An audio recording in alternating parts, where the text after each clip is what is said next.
শুভ সকাল বন্ধুরা, রাধে রাধে। এই অনিত্য অস্তিত্বের ফলে প্রতিনিয়ত দুঃখ কষ্ট ভোগ করেছে যে সমস্ত মানুষ, তাদের মধ্যে কেবল কয়েকজন তাদের ক্লেশময় অবস্থাকে উপলব্ধি করতে পেরেছে, অনুসন্ধান শুরু করেছে। আমি কে? আমি কোথা থেকে এলাম? কেন আমি এই খারাপ পরিস্থিতিতে পতিত হয়েছি? এরকম আরও অনেক কিছু। মানুষ যতক্ষণ না পর্যন্ত তার মোহাচ্ছন্ন অবস্থা কাটিয়ে ওঠে, তার দুঃখ দুর্দশা সম্পর্কে সচেতন হয়, জ্ঞাত হয় যে কেন এই দুঃখ ভোগ তার জন্য, এই জ্ঞান যতক্ষণ না তার মনে সঞ্চয় হয় বা উদয় হয়, ততক্ষণ সে বুঝতে পারে না সে কেন দুঃখী। মনুষ্যত্বের সূচনা তখনই হয় যখন তার মনে এই সমস্ত প্রশ্নের উদয় হতে শুরু করে। ব্রহ্মসূত্রে এই অনুসন্ধানকে বলা হয় ব্রহ্ম জিজ্ঞাসা।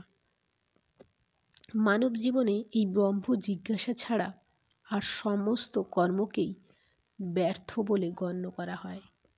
তাই যারা প্রশ্ন করতে শুরু করেন, আমি কে, যার মনের অন্তরাত্মা নিজেকেই প্রশ্ন করে, আমি কে, আমার অস্তিত্ব কি, আমি কোথা থেকে এলাম, এই জ্ঞান তার মধ্যে তার আমিত্বকে নাড়া দেয়।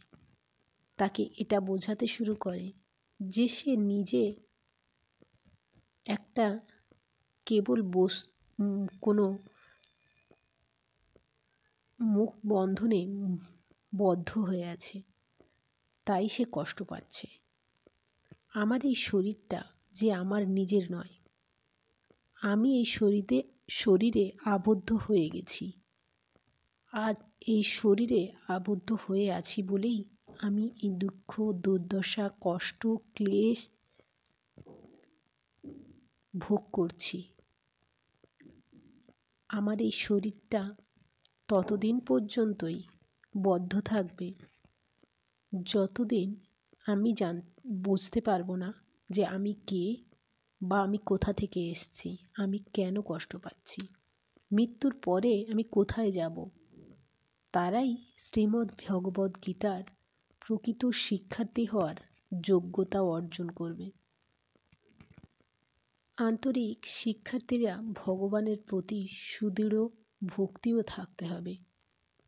অর্জুন ছিলেন কেবলমাত্র একজন শিক্ষার্থী, আর এখানে ভগবান শ্রীকৃষ্ণই হলেন শিক্ষক, ধর্মগুরু।